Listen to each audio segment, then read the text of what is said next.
Lecciones para la escuela sabática. Primer trimestre de 2021. Isaías. Consolaos, pueblo mío. Lección 4 para el 23 de enero de 2021. Por las malas. Como vimos en la lección anterior, Acaz rechazó la ayuda ofrecida por Dios para librarse de sus enemigos. El pueblo de Israel sufrió las consecuencias de esta mala decisión de su rey. Lo que no quisieron aprender por las buenas, tuvieron que aprenderlo por las malas. Isaías 7, 15 y 16 nos plantea lo que iba a ocurrir, cómo se iba a cumplir la profecía anunciada. En los versículos 17 al 25 veremos cómo Dios describe las consecuencias de la desobediencia de su pueblo. Y en Isaías 8, 1 al 10 nos dirá Dios que el pueblo de Israel estará apurado, pero no destruido. ¿Qué debemos de hacer? ¿Qué nos enseña o nos aconseja el Señor en Isaías? En Isaías 8, 11 al 15 nos pide temer al Señor. Y en los versículos 16 al 22, no creer en mentiras.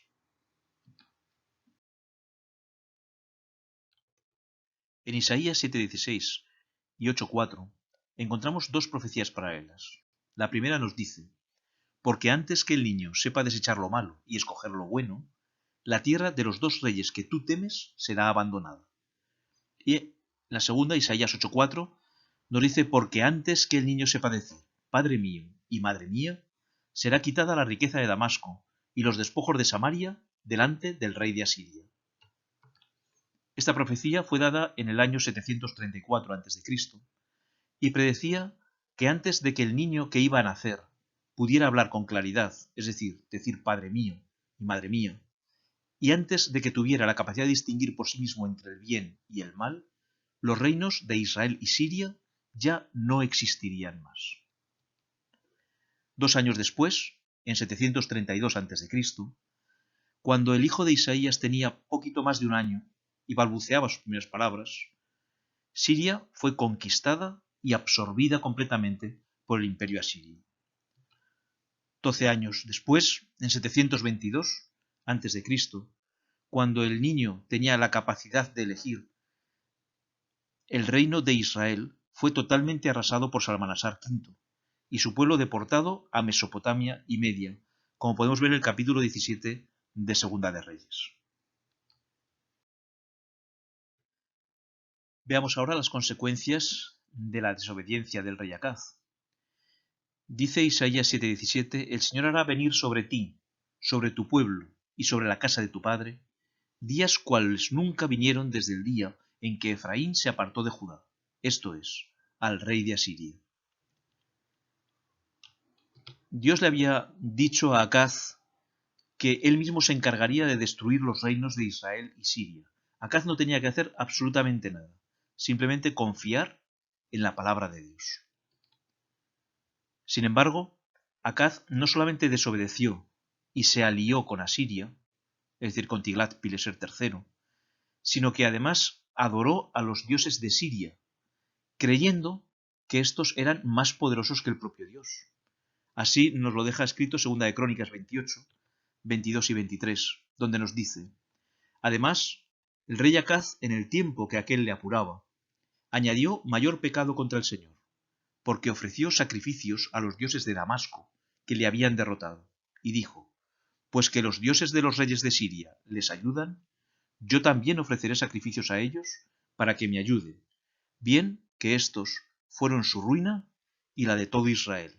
En realidad, Acaz llegó hasta el extremo de hacer una copia del altar donde se ofrecían sacrificios en Siria y sustituir el altar de bronce del templo por el altar que era una imagen, una copia del altar que se adoraba en Siria.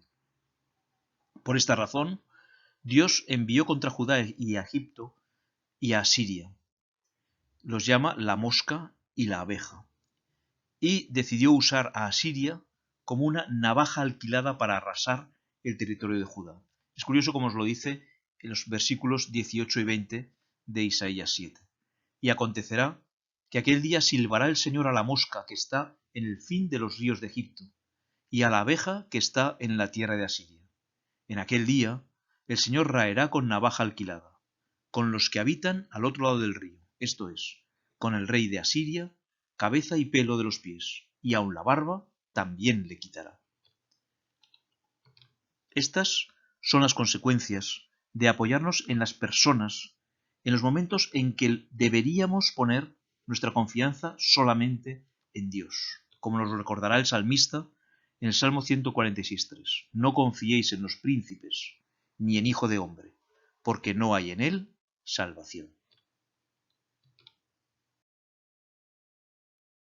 El capítulo 8 de Isaías nos muestra las consecuencias de la desobediencia de Acaz para el propio pueblo de Judá, y pasando hasta Judá, inundará y pasará adelante, y llegará hasta la garganta, y extendiendo sus alas, llenará la anchura de tu tierra, oh Emmanuel. Al comienzo del capítulo, Dios le pide a Isaías que escriba el nombre de su hijo antes que naciese, y lo debía de hacer ante testigos. Así nos lo muestran los primeros versículos de este capítulo 8. Me dijo el Señor, toma una tabla grande y escribe en ella con caracteres legibles tocante a Maher-Shalal Hashbaz. Y junté conmigo por testigos fieles al sacerdote Urías y a Zacarías, hijo de Jeberequías. Al igual que su otro hijo, Sear-Jasub, este niño habría de ser una señal. Su propio nombre, Maher-Shalal Hashbaz, significa el despojo se apresura, la presa se precipita. De esta manera Isaías y sus hijos se convertían en señales. Como lo dice Isaías 8:18, he aquí yo y los hijos que me dio el Señor. Somos por señales y presagios en Israel, de parte del Señor de los ejércitos, que mora en el monte de Sión. El nombre de este niño era un aviso de la rápida conquista por parte de Asiria de los territorios de Siria e Israel. Pero Tiglat-Pileser III no se conformó con invadir estos dos reinos, sino que, como un torrente de aguas impetuosas, arrasó también el territorio de Judá. Pero Dios, en su misericordia, no permitió que el ataque arrasase completamente el reino de Judá, sino solamente que llegase hasta la garganta, sin llegar a ahogar completamente el reino. De esta forma, el remanente se salvó. Elena White nos habla acerca de la situación que se vivía entre algunas personas en el reino de Judá en aquellos momentos. Pero moraban en Judá algunos que se habían mantenido fieles al Señor, negándose firmemente a practicar la idolatría. A los tales consideraba con esperanza Isaías, Miqueas y sus asociados, mientras miraban la ruina labrada durante los últimos años de Acaz. Su santuario estaba cerrado, pero a los fieles se les dio esta seguridad. Dios está con nosotros. Al Señor de los ejércitos, a Él santificad. Sea Él vuestro temor, y Él sea vuestro miedo. Entonces Él será por santuario. Esta es, pues, la promesa de lo que habían de hacer ellos. Al Señor de los ejércitos, a Él santificad. Sea Él vuestro temor, y Él sea vuestro miedo. Isaías fue advertido de no hacer lo que hace la mayoría, ni tener miedo de lo que la mayoría tiene miedo, ni de temer lo que la mayoría teme.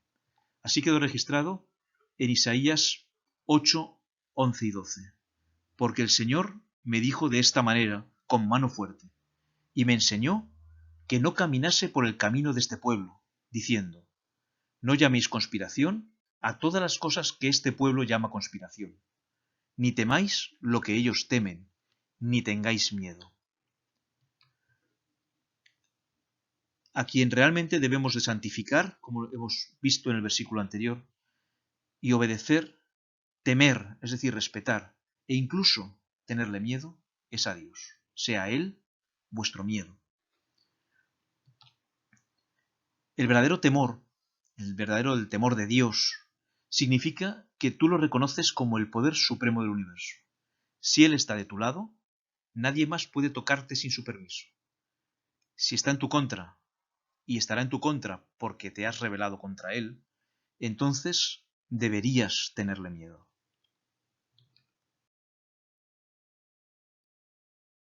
Nuestra mente debe estar fija en Dios y no debemos experimentar el temor que tienen los impíos. Es decir, no hemos de temer lo que ellos temen, ni reverenciar lo que ellos reverencian, sino ser esforzados y valientes en pro de la verdad. Si nuestros ojos se abrieran, veríamos en nuestro derredor a los ángeles malignos tramando alguna nueva manera de dañarnos y destruirnos. Pero también veríamos a los ángeles de Dios, que con su poder nos amparan. Dios protegerá y salvará a su pueblo si éste confía en él. El segundo consejo que nos da Dios en este capítulo se encuentra en Isaías 8:19. Y si os dijeren, preguntad a los encantadores y a los adivinos, que susurran hablando, responded, ¿no consultará el pueblo a su Dios? ¿Consultará a los muertos por los vivos? La religión de Acaz, que había sido en parte mayoritaria la religión del propio Judá, estaba basada en la idolatría, la adivinación y el culto a los muertos. Era algo totalmente contrario a lo que Dios mismo pedía y había ordenado. Isaías 8:20 nos dice a la ley y al testimonio. Si no dijeren conforme a esto, es porque no les ha amanecido.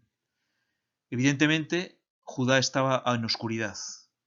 Le faltaba atenerse a la ley y al testimonio, a lo que la Biblia dice, lo que la palabra de Dios les había mandado. Pero este tipo de creencias sobre las adivinaciones, la idolatría, no ha muerto. Aunque hoy mismo no se pretende adorar abiertamente a los ídolos, el espiritismo, la brujería moderna y la nueva era han impregnado nuestra cultura de creencias relativas a muertos que se comunican con los vivos y deciden o adivinan su futuro. Basados en la Biblia, debemos rechazar firmemente estas sutiles mentiras. Apartarse de ellas es una cuestión de lealtad a Dios. Elena White nos da el siguiente consejo. Cada cual debe tratar de conocer la palabra de Dios por sí mismo mediante ferviente oración y cumplirla. En todas las preocupaciones temporales de ustedes, en todos los cuidados y ansiedades, esperen en el Señor. No confíen en príncipes, ni en hijos de hombres, porque ocupan cargos de confianza. El Señor ha unido los corazones de ustedes con el de Él. Si lo aman y han sido aceptados en su servicio, lleven al Señor todas sus cargas, públicas y privadas, y esperen en Él. Esperemos, pues, en Dios.